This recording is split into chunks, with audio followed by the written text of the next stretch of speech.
Just wanted to share something with you. Sean King, who writes for the New York Daily News and who I follow on Twitter, and if you don't follow Sean King on Twitter, do so. Sean King is brilliant.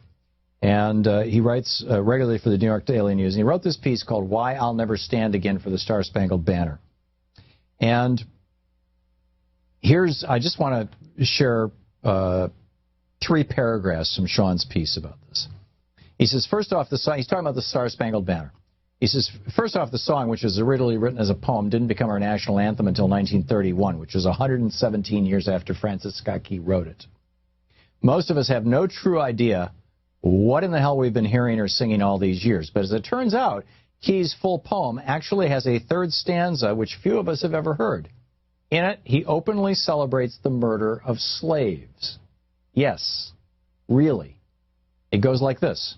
No refuge could save the hireling and slave from the terror of flight or the gloom of the grave, and the Star-Spangled Banner in triumph doth wave o'er the land of the free and the home of the brave. And then Sean King goes on to explain what that means.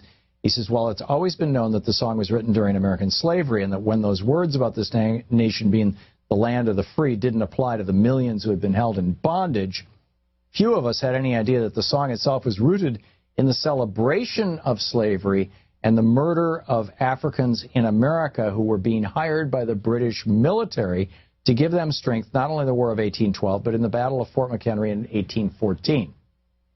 These black men were called the Corps of Colonial Marines, and they served valiantly for the British military, and Francis Scott Key despised them.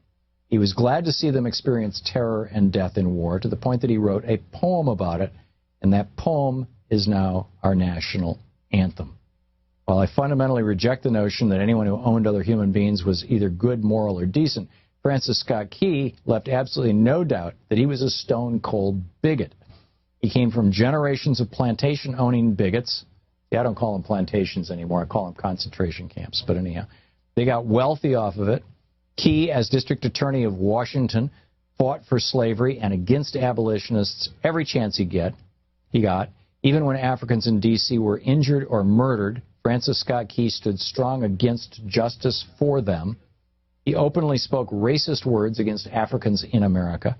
Key said that they were, quote, a distinct and inferior race of people which all experience proves to be the greatest evil that afflicts a community, end quote.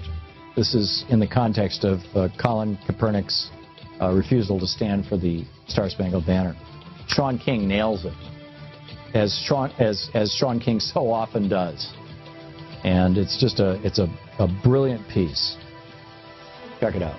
The British, yeah, well, I don't have time to go into the whole backstory. But anyhow, we'll be back right after.